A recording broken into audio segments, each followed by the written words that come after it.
बोलिए सद्गुरुदेव भगवान की।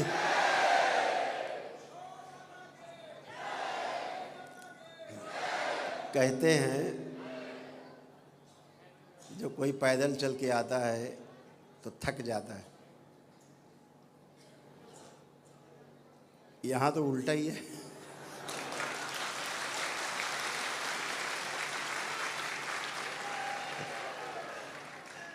और और और दंडवत होती तरह कर क्या है तो होती खतरनाक, और ज़्यादा थकना चाहिए, वो लग रहा ज़्यादा है।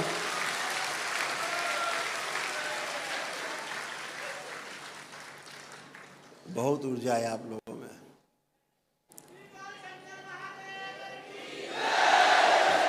इतनी ज़्यादा ऊर्जा की आवश्यकता हर मनुष्य को है, लेकिन आप परम सौभाग्यशाली हैं जो बाबा माँ से जुड़ के इतनी बड़ी ऊर्जा, बृहद ऊर्जा आपने संकलित की है। अपनी आस्था, अपनी विश्वास और अपनी श्रद्धा के दम पे आपने ये ऊर्जा अपने में उत्पन्न की है जो सबके पास नहीं है पृथ्वी पे।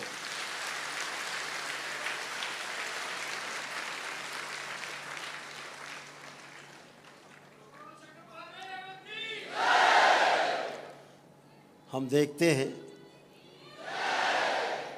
देखते रहते हैं, आपके वीडियो जाते हैं तमाम, लगभग हम रोज़ ही देखते हैं।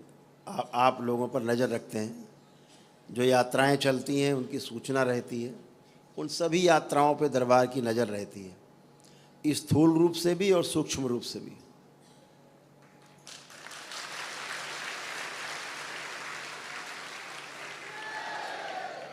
इसीलिए कई यात्राओं में, क्योंकि कई बीमार लोग भी यात्रा शुरू कर देते हैं, घर में कोई और नहीं करने वाला होता है तो आप करते हैं। रास्ते में तबीयत खराब होती है, किसी किसी के तो प्राण भी निकल जाते हैं रास्ते में। दरबार उनको पुणे से प्राणदान देता है और पुणे से जिंदा करके वापस दरबार लाता है।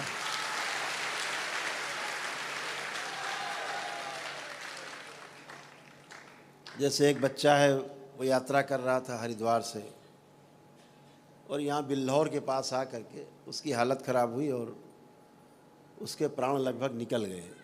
अस्पताल ले जाया गया तो वहाँ पे सूचना, डॉक्टर्स ने कहा कि इसके प्राण नहीं हैं, इसको घर ले जाओ। सुबह 5:30-6 बजे का टाइम था तो हमको सूचना मिली। हम तो जागते ही रहते हैं, तो पता लग गया। तो दरबार ने उसकी यहीं से वीडियो कॉल के द्वारा चिकित्सा की, तो वो डॉक्टर साहब के अस्पताल से उठ के खड़ा हो गया।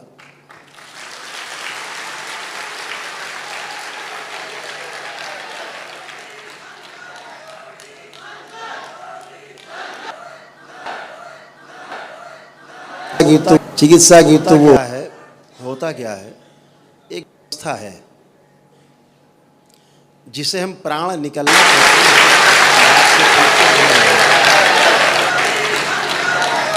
प्राण कैसे निकलते, मृत्यु होती कैसे, इस बात को आपको अगर समझना, चिकित्सा की तो वो है, होता क्या है, ईश्वर के प्रति एक अवस्था है, आस्था, विश्वास, श्रद्धा और बढ़ जाएगी, जिसे हम प्राण निकलना।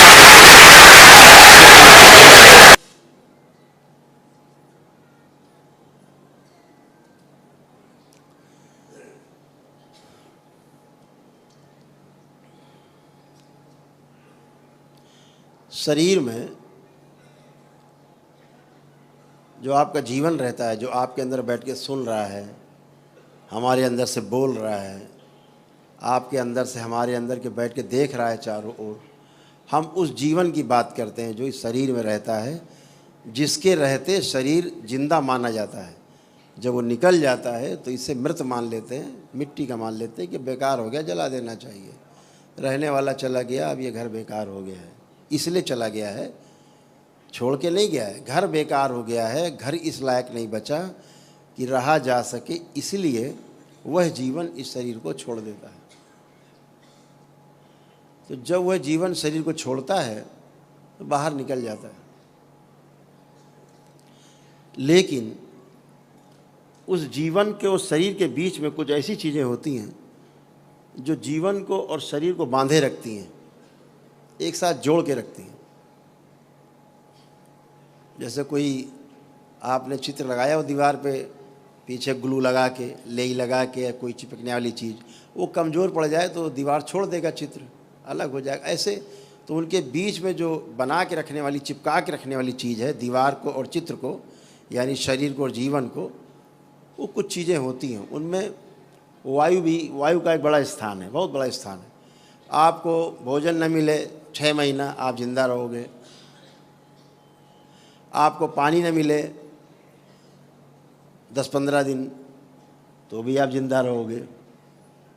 लेकिन अगर आपको वायु न मिले 5 मिनट तो काम खत्म। 3 मिनट न मिले, 5 मिनट तो बहुत होता है। तो वायु सबसे ज़्यादा महत्वपूर्ण है। तो शरीर में सब कुछ रहता, हाड़ मांस रहता है, जल की मात्रा रहती है, सब कुछ रहता है। लेकिन वायु जब शरीर स्थान से छोड़ती है तो वायु 5 प्रकार की होती है। 5 प्रकार की वायु होती है। जब जीवन शरीर छोड़ दिया होता है, छोड़ रहा होता है, बाहर निकलता है, तो सबसे पहले जो शरीर के अंदर से बाहर निकलने वाली जो वायु है उसका नाम है समान वायु। 5 प्रकार की वायु है: समान वायु, प्राण वायु, उदान वायु और व्यान वायु। ऐसे करके 5 वायु हैं, प्राण वायु।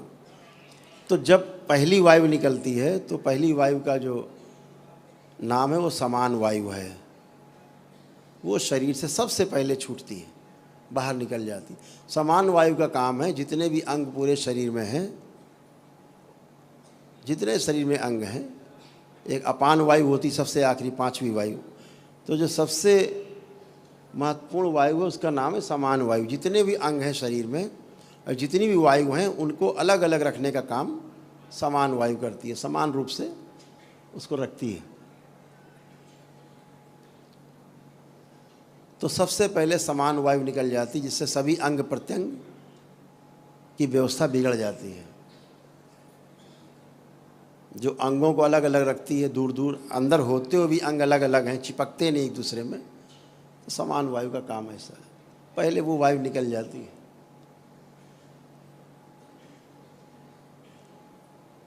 धीरे धीरे निकल जाती है, आधे पौन घंटे में निकल जाती है। उसके बाद जो वायु निकलती शरीर से बाहर उसका नाम है प्राण वायु। ठीक है, प्राण वायु बाहर निकल गई। और जब प्राण वायु बाहर निकल गई तो आदमी लगता है प्राण निकल गए, अब तो प्राण वायु भी निकल गई। उसी को बोलते हैं कि प्राण निकल गए। लेकिन इस व्यक्ति को भी जिंदा किया जा सकता है, जो दरबार हमेशा करता है। तमाम लोग आते हैं, प्राण वायु निकल गई, कोई बात नहीं, प्राण निकल गए, फिर भी इनको लिया जा सकता है। भाई से, बहन से, पत्नी से, कोई परिवार का सदस्य है, कोई व्यक्ति अपने प्राण दे सकता है, थोड़े प्राण आ सकते हैं। इसके बाद तीसरी वायु है, उसका नाम है उदान वायु, फिर व्यान वायु और उसके बाद फिर अपान वायु। तो जो उदान वायु है, अगर प्राण वायु पूरी निकल गई और उदान वायु भी निकल गई 25%, तो उसे दोबारा जिंदा किया जा सकता है तत्काल। लेकिन अगर उदान वायु भी निकल गई बाहर, उसको निकलने में भी करीब 2-3 घंटे का समय, अगर वो निकल गई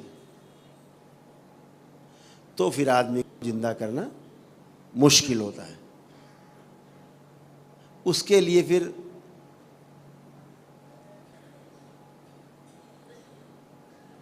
बहुत बड़ी प्रक्रिया की आवश्यकता है। वो तंत्र में वो सारी विधियां हैं जो पांचों प्रकार की वायु निकल जाने के बाद भी जिंदा किया जा सकता है, वो है।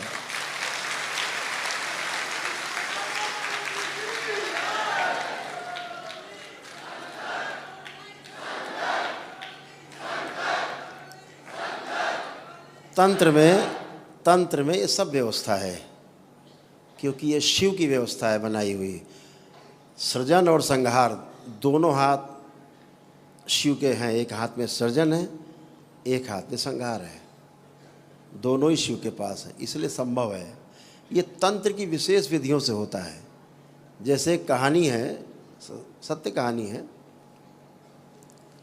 एक बादशाह था, उसने पूरे अपने लिखा है चरित्र में, स्वयं की लिखी पुस्तक है उसकी। उसने स्वयं लिखा है कि एक बार एक व्यक्ति आया, वो बंगाली था, और उसके राज्य में उसने कहा कि मैं खानसामा हूँ, शेफ़, और बहुत अच्छा खाना बनाता हूँ, मेरा खाना अगर आप खाएंगे तो बनाया हुआ तो आपको अच्छा लगेगा। तो उस बादशाह ने कहा कि मेरे ख्याल से जहांगीर का शायद नाम आता है। तो उस बादशाह ने कहा कि ठीक को देखा जाए। तो उसने एक बना करके खाना, सब्जी वब्जी बना खिलाई, तो बादशाह को इतना पसंद आया। उसने कहा अरे इतना सुंदर और इतना अच्छा बनाने वाला खाना हमने पहली बार देखा, इतना अच्छा भोजन पहली बार किया। तो उसको बादशाह ने अपने रख लिया किचन में, रोज़ बढ़िया बढ़िया व्यंजन बनाकर खिलाता था। फिर जो वहाँ का मुख्य खानसामा था, जो मुख्य रसोइया, उसको बादशाह ने हटा दिया और उसको मुख्य रसोइया बना दिया, बंगाली दादा को। अब बंगाली मोशाय जो थे, वो बाबू मोशाय, वो मुखिया हो गए किचन के। और पहले वाला क्यों चुप बैठेगा, उसकी कुर्सी छीनी। उसने कहा करता क्या है, बनाता क्या है, छुपा के लाता है, छुपा के बनाता है, करता क्या है। कहा इसका पीछा करो। अपने लगाए कुछ उसने दाएं बाएं वाले, खुद भी लगा।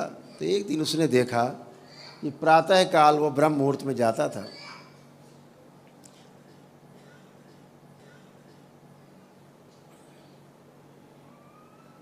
उस तालाब के किनारे पहुंचा। बाबू मोशाय जो थे, बंगाली दादा, ये सब छुप के देख रहे थे। उसने वहाँ जा कर के मिट्टी उठाई और तालाब में आह्वान करके फेंक दिया। तो उस तालाब में से बहुत सारे सर्प, नाना प्रकार के रंग बिरंगे सर्प निकल पड़े, हजारों सर्प निकल पड़े। वो अपना जैसे तालाब में सिंघाड़े तोड़ते हैं, कुछ और पानी की चीज़ें तोड़ते हैं, ऐसे वो पकड़ लेता था सर्प को। 8-10 पकड़े, ऊपर से मुंडी काट दी और छील दिया, और अंदर का गंदगी साफ करके, छील के साफ करके मांस, और एक पोटली में बंद करके ले आया। बाकी सब उठा के, बाकी सर्प, फिर उसने मिट्टी पड़ के मारी और सारे सर्प वापस। वो चला गया। पीछे जो लगे हुए थे, उन्होंने फटाफट जो छीला काटा था, उसने बाहर पड़ा था, वो सब उठाया पोटली में और सब लेके चले गए। जब भोजन बना और बादशाह के सामने परोसा गया, तो जो पहले वाला खानसामा था, मुख्य खानसामा, मुख्य रसोइया, अब वो केवल रसोइया बन गया। तो उसके अंडर में था। वो चिल्लाया, महाराज, प्रभु, बादशाह हुजूर, खाना मत, ये खाने लायक नहीं है। क्यों? तो उसने कहा कि तुम जलते हो इससे, इसलिए कह रहे हो, तुम ईर्ष्या रखते हो। कह नहीं, देखिए बादशाह हुजूर, ये इसने रख दिया पोटली खोल के, ये छील छाल के फेंका है, और ये आप खा रहे हो तो सांप है। तो उसने बुलाया मुख्य रसोइया को। उसने कहा कि तुमने ऐसे किया, बताओ, नहीं तो सर कलम हो जाएगा। उसने कहा हाँ महाराज, ऐसे किया हमने। बोले आज तक सर्प खिलाते रहे और ऐसे ऐसे करते हो, इतने सर्प एक साथ कैसे बुला लेते हो?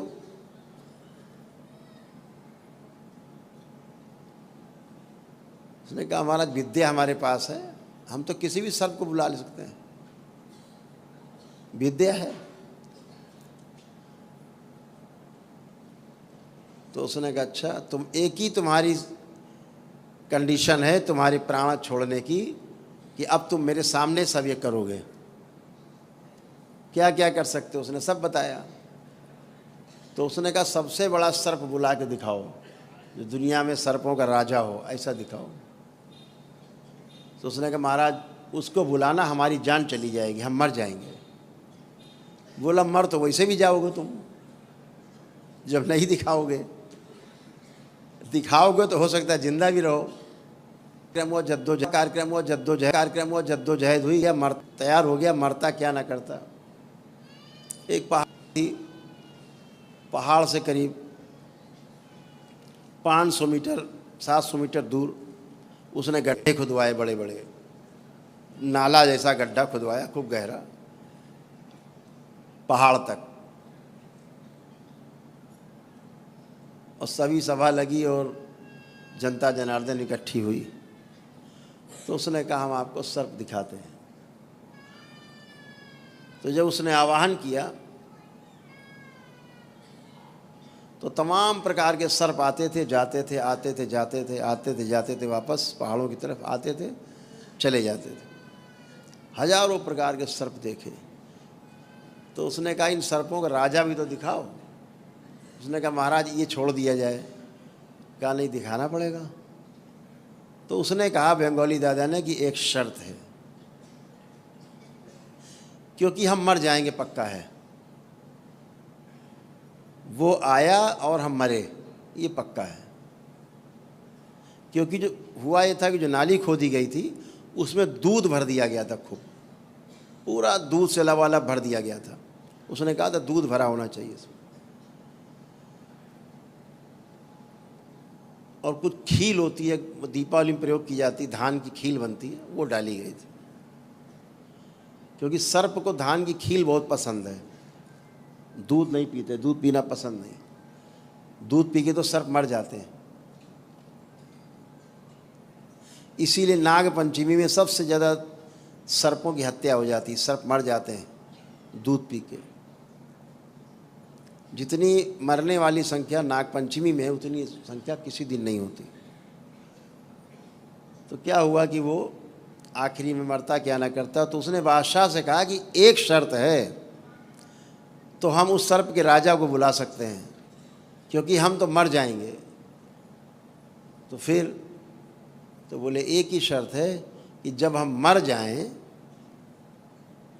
तो यहाँ पर पहले उस एक तेल का बड़ा कढ़ाई रखा दिया जाए, बहुत बड़ा कढ़ाई। एक भैंसा रखा जाए, बहुत बड़ा भैंसा, ताकतवर भैंसा। और जब मैं मर जाऊं तो भैंसे का पेट फाड़ दिया जाए, उसके अंदर से सब निकाल दिया जाए और हमको उसके अंदर डाल दिया जाए, भैंसे के पेट में, और सिल दिया जाए। और फिर उस भैंसे को उठा करके उस कड़ाह में, तेल में ऐसे रखा जाए, उसी में डूबा रहे वो भैंसा। बोले फिर क्या होगा? बोले फिर मेरी बहन रहती है बंगाल में, उस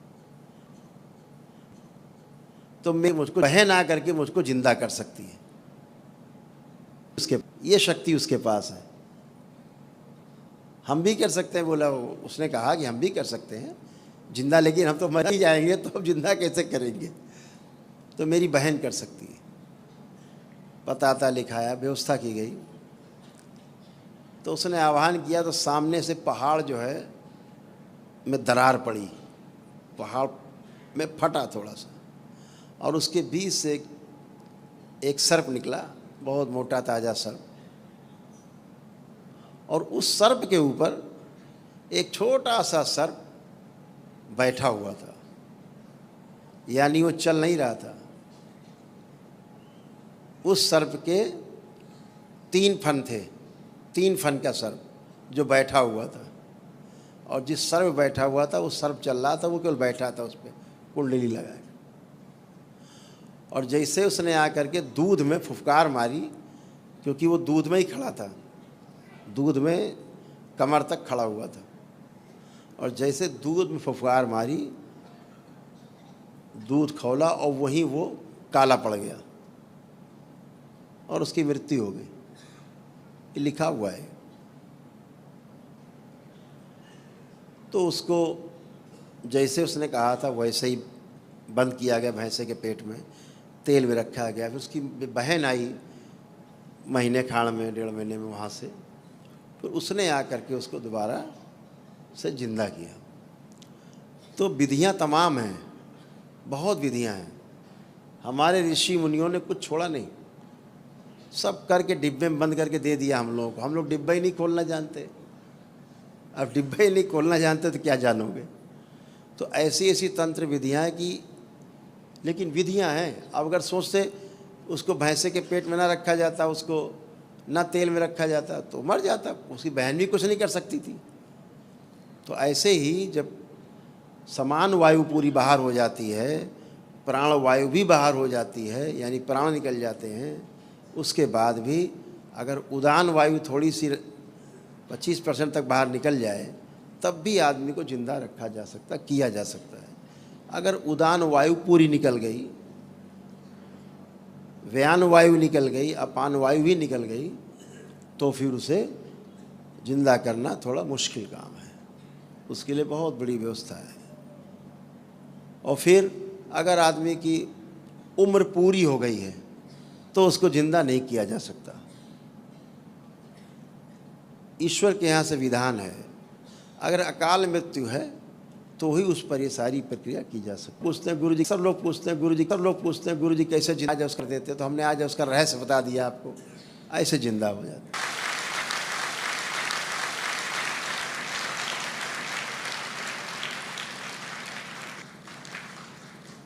लेकिन ये सब करने के लिए पूर्ण गुरु की उपस्थिति बहुत जरूरी है। बाबा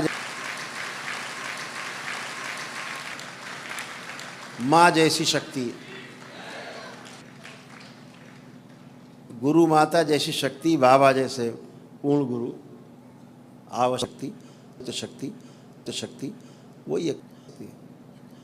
अन्यथा तो ढोल पीटते रहो, बाजे बजाते रहो, भाषण सुनते रहो, प्रवचन सुनते रहो। बहुत से लोग तो यही कह देते हैं कि कर्म भोग ही नहीं कटते। अब बेचारों खुद के नहीं कट रहे तो सबका उसी समेट दिया सबको, किसी के नहीं कटते। आपके नहीं कटते पता है मैं, क्योंकि आपके पास कर्म भोग काटने वाला नहीं। आप उस कर्म भोग को काटने वाले की आराधना नहीं करते। आपके पास कर्म भोग काटने वाला पूर्ण गुरु नहीं, माँ नहीं, कैसे कटेंगे कर्म भोग। यहाँ तो एक ही दिन में कट जाते, पद यात्रा करके आओ कट जाते, दंडवत यात्रा करके आओ कट जाते। आप सब प्रमाण हो, यात्रा करके यहाँ करके उठता नहीं आदमी, यहाँ यात्रा करके आते तो उछलने लगते।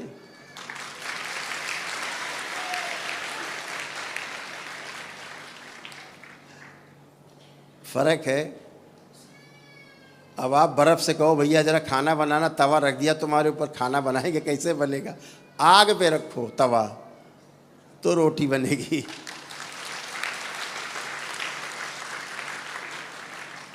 तो वो आग भी तो होनी चाहिए।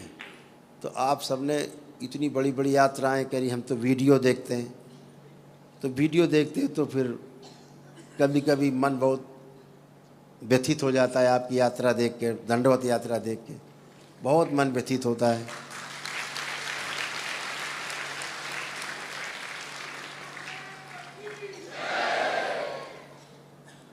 इतनी श्रद्धा, इतनी आस्था, इतना विश्वास, ये आपके अंदर जो है ना, यही माध्यम है आपका ईश्वर की शरण में पहुंचने का माध्यम। आपकी आस्था, आपका विश्वास और आपकी श्रद्धा और आपकी प्रार्थना और संकल्प, यही है। आप अपने प्रार्थना और संकल्प से ही अच्छे होते हो, क्योंकि आप प्रयास करते हो, क्योंकि आप प्रयास करते हो।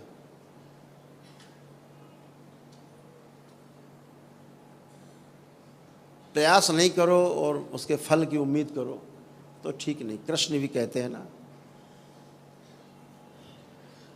कर्म पे ध्यान देना, कर्मण्येवाधिकारस्ते मां फलेषु कदाचन। सारा ध्यान कर्म के ऊपर होना चाहिए। फल तो मिलना ही है, प्रयास में फल भी वैसे ही, फल भी वैसे ही, फल भी वैसे ही मिलेगा।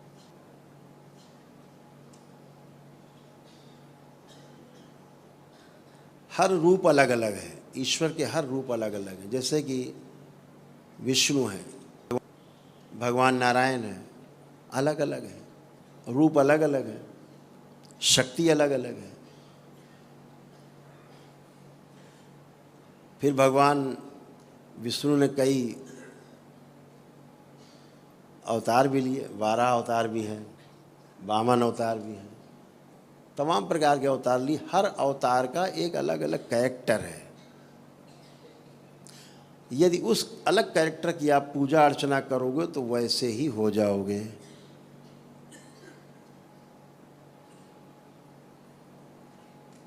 बिल्कुल वैसे ही हो जाओगे।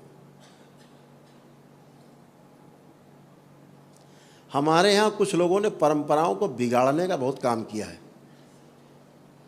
जैसे वो थे अपने घर में, कूद पड़े धर्म के क्षेत्र में, उन्होंने धर्म के क्षेत्र को भी वैसे ही बिगाड़ दिया जैसे कि वो खुद बिगड़े हुए थे।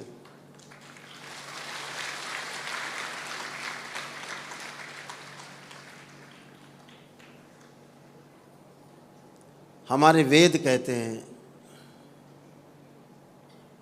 शास्त्र कहते हैं, बिना शादी किए संबंध रखना व्यभिचार की श्रेणी में आता है।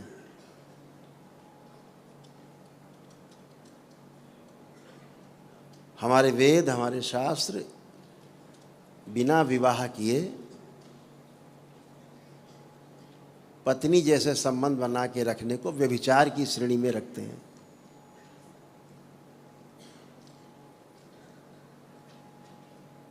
आपका घर हो, आपका बेटा हो, शादी हो गई हो और अपने घर में अपनी पत्नी के साथ फोटो लगा के रखने की प्रथा तो हर जगह है। अगर पत्नी की फोटो ना लगा करके वो कहे कि मेरी प्रेमिका है एक, उसके साथ फोटो खिंचा घर में टांगे, कैसा लगेगा आपको? आपके पति देव आपकी फ़ोटो के बजाय किसी अन्य महिला की फ़ोटो लगा के घर में टांगे और फिर सबसे कहें पूजा करो इनकी। कितने तैयार हैं महिलाएं? हाथ उठाएं। नहीं तैयार? कोई नहीं?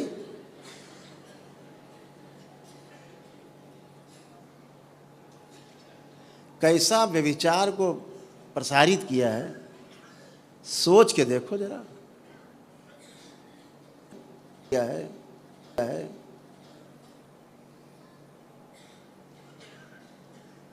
जिसको ऋषि मुनियों ने नकार दिया, स्वयं योगी सम्राट ने नकार दिया, उसको आप लगा करके कहते हो कि धर्म पत्नी की फोटो लगाओ ना साथ में।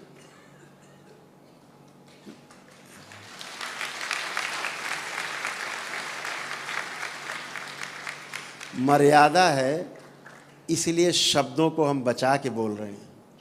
बोलने का मन तो बहुत करता है।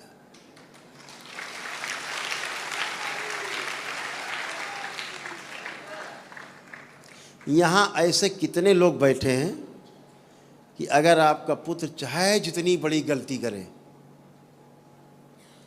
आपको न मारा हो, कत्ल किया हो, न आपकी पत्नी को कत्ल करना चाहता हो, इसके अलावा उसने तमाम अपराध किए हों, ऐसे यहाँ कितने पिता बैठे हैं जो अपने पुत्र की हत्या कर सकते हैं? हाथ उठाएं। कोई नहीं कर सकता, लेकिन उन्होंने की। फिर भी आप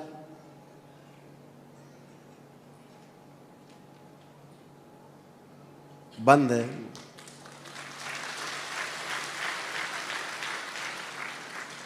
बहुत कुछ कहना चाहते हैं, मर्यादा में रह के सब कुछ जानते हैं। मुक्ति का मार्ग नहीं है वहाँ।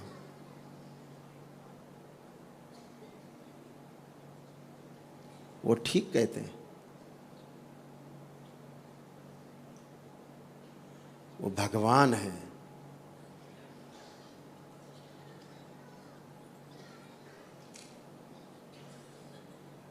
लेकिन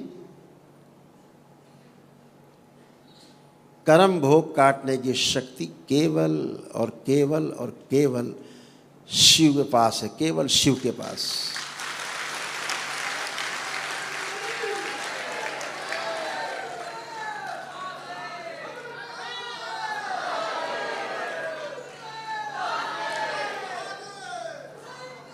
स्वयं भगवान श्री कृष्ण को अपना भोग काटना पड़ा था।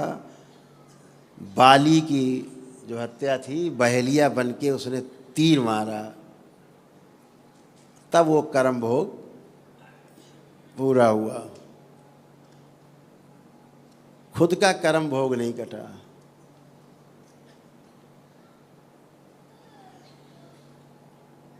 उसको पूरी मर्यादा में दिखाया गया, बड़ी ईमानदारी से दिखाया हमारे महापुरुषों ने।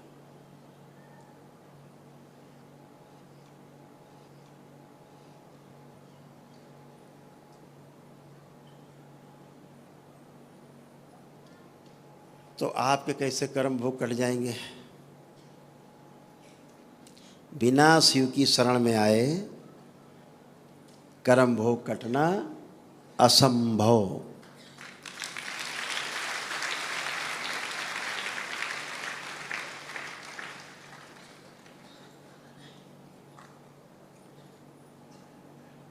भगवान श्री कृष्ण का वो स्वरूप जिसकी हम सभी लोग आराधना करते हैं, मैं स्वयं आराधना करता हूँ, वो विराट स्वरूप कौरव पांडवों के युद्ध के पहले, महाभारत के युद्ध के पहले जो भगवान श्री कृष्ण ने जो उपदेश दिया है गीता का, श्रीमद् भागवत गीता कही जाती है। श्रीमद् भागवत गीता का क्या अर्थ है? गीता का अर्थ है, श्रीमद् भागवत गीता का अर्थ है प्रभु के द्वारा गाया गया गीत। वह गीत जो प्रभु के मुंह से गाया गया उसे गीता कहते हैं। उस स्वरूप का दर्शन करिए और शरणागत होइए उनके, खूब दंडवत करिए, खूब प्रार्थना, खूब पूजा, खूब आराधना। वो स्वरूप है उनका पूजा के योग्य, आराधना के योग्य। पूजा का अर्थ होता है हम तुम्हारे जैसा बनना चाहते हैं प्रभु, इसलिए हम तुम्हारी पूजा करते हैं।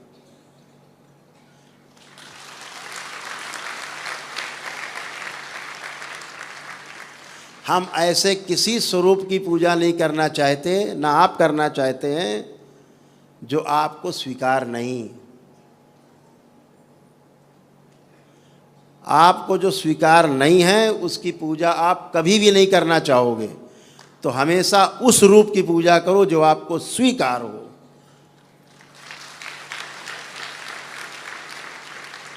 उस वंशी वाले की पूजा करो, दिन रात करो। कब तक करो?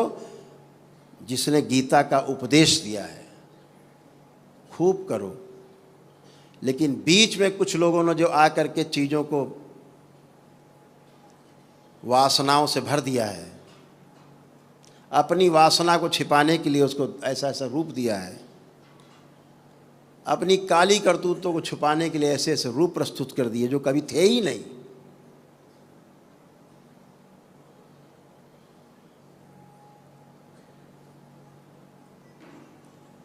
तो हमेशा आराधना उसी की करनी है जो हमें स्वरूप स्वीकार हो।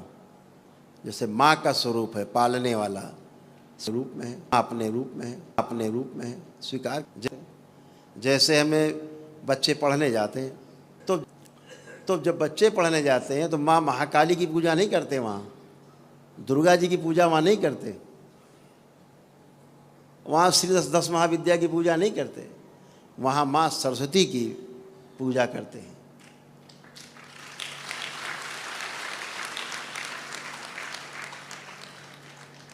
और जो अखाड़े में पहलवान होता है वो वहाँ कृष्ण की फ़ोटो लगा के, राम की फ़ोटो लगा के पूजा नहीं करता, हनुमान जी की फ़ोटो लगा के पूजा करता है। वीर हनुमान।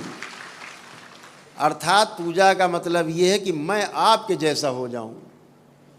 भगवान राम की पूजा इसलिए करते हैं सीता की परिवार के साथ, राम परिवार के साथ, कि ऐसा ही मेरा सुंदर परिवार हो जिसमें राम लक्ष्मण भरत शत्रुघ्न हो। हनुमान जी जैसा सेवक हो, इसलिए वो राम दरबार है। ये घर में पूजा के योग्य है, जो राम दरबार है ये पूजा के योग्य है, क्योंकि यहाँ बैठे सभी लोग ऐसे ही अपने परिवार को चाहते हैं जैसे राम दरबार है।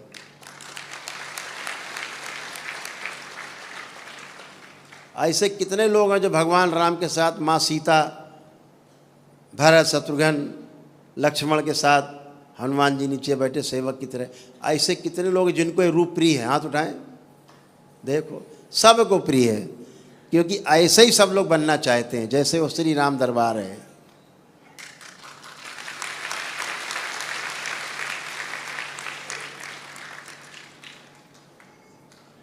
तो इसलिए उसी पूजा गुणों की होती है, पूजा रूप की नहीं है। गुणों के आधार पर जो रूप है उसकी पूजा है। हम गुणों के आधार पर कोई चित्र बना देते हैं किसी का, ऐसे गुण इसके अंदर तो ऐसा चित्र, दैत्य है तो सींग ऐंगे निकाल देते हैं, उसकी दांत बड़े बड़े लंबे लंबे कर देते हैं, दैत्य दिखाते हैं। देवता दिखाते चमकता हुआ एकदम फर्स्ट क्लास चिकना, मुकुट उकुट लगा के, तो ऐसा दिखा देते हैं। तो गुण के आधार पर हम पूजा करते हैं। तमाम श्रापित देवी देवता हैं, हम उनके लोग पूजा नहीं करते। जो करते हैं वो बलि देते हैं, फिर वो नरक में जाते हैं, क्योंकि श्रापित देवी देवता जो है बलि लेते हैं, दैत्य बलि लेते हैं, जो उनके साथ दैत्य जुड़े हैं। माँ कभी भी बलि स्वीकार नहीं करती, वो सबकी माँ है, वो सबकी माँ है। इसीलिए माँ को एक क्षण नहीं लगता, देवताओं देवी देवताओं को भी एक में माँ को एक सेकंड नहीं लगता।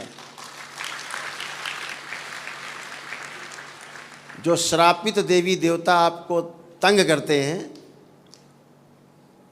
उन्हें माँ बलि देने में एक सेकंड नहीं लगाती आपको बचाने के लिए।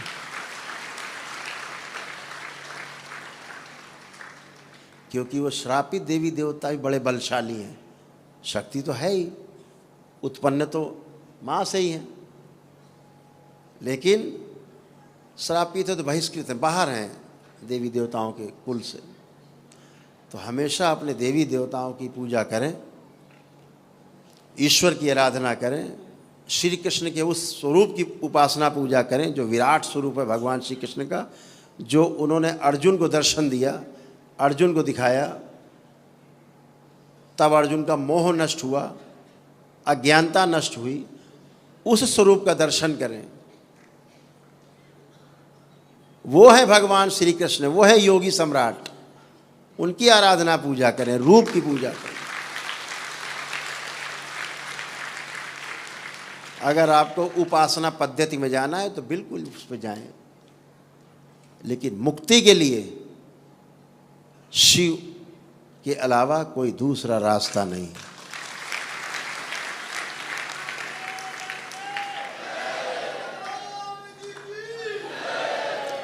स्वयं जब युद्ध के बाद पांडवों ने भगवान श्री कृष्ण से पूछा कि प्रभु अब हमें मुक्ति, बोले वो तो शिव देंगे, अब तुमने पाप किए हैं तो पहले उनके प्रायश्चित करो, अब जाओ भोगो, अब शिव की शरण में जाओ। भगवान श्री कृष्ण ने उन्हें मुक्ति नहीं दी और नरक में गए,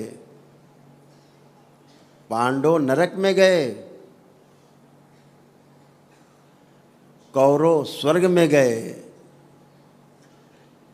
ये है न्याय भगवान श्री कृष्ण का, साफ साफ कह दिया उन्होंने, मैं मुक्ति नहीं दे सकता।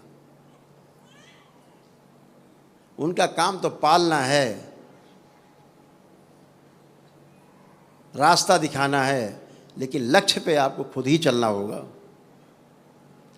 तो ये तमाम पूजा पद्धतियाँ जो आज नकारात्मक हो रहे हैं, लोग रोगी हो रहे हैं, लोग, आप सोचो इतनी दिव्य शक्तियाँ, स्वयं ईश्वर स्वरूप, आप पूजा प्रार्थना आराधना कर रहे हैं, फिर भी कष्ट में है।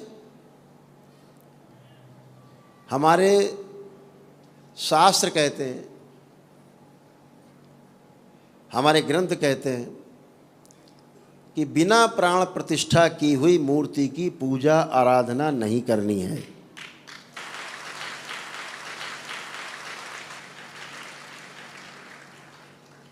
हमारे शंकराचार्य जी कहते हैं ईश्वर कृपा से हम लोगों के सौभाग्य से हमारे बीच में अभी हैं वो धरती पर।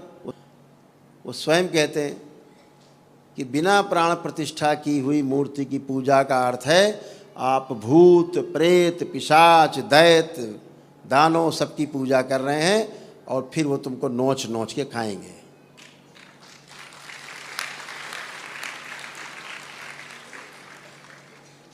मंदिरों में बिना प्राण प्रतिष्ठा की हुई मूर्ति की पूजा नहीं करनी और घर के पूजा घर में 8 अंगुल से ऊंची मूर्ति नहीं रखनी।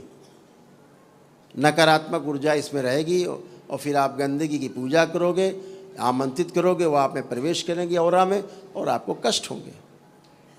वो आपकी ऊर्जा खा पी जाएंगे, आपको कष्ट होंगे। और घर से बाहर, घर के अंदर तो 8 अंगुल तक और घर के बाहर तो बिना प्राण प्रतिष्ठा की हुई मूर्ति की पूजा कदापि नहीं करनी है। इस बात को गांठ बांध लेना अगर स्वस्थ रहना है जीवन में। जो मूर्ति लेकर के घूम रहे हैं वो आपकी पूजा का विषय हो सकता है, आप करिए पूजा अपनी खूब, लेकिन दूसरों को पुजाने के लिए आप अगर मूर्ति लेकर घूम रहे हो, ऐसे आदमी से बिल्कुल दूर रहना है। समझ लो ये आदमी ना समझ है, स्वयं तो मृत्यु की ओर जा रहा है, तड़प रहा है, परिवार तड़प रहा है, इसका परिवार मर रहा है, इसका एक एक करके तिल तिल के मर रहे हैं, अकाल मृत्यु हो रही इसके यहाँ।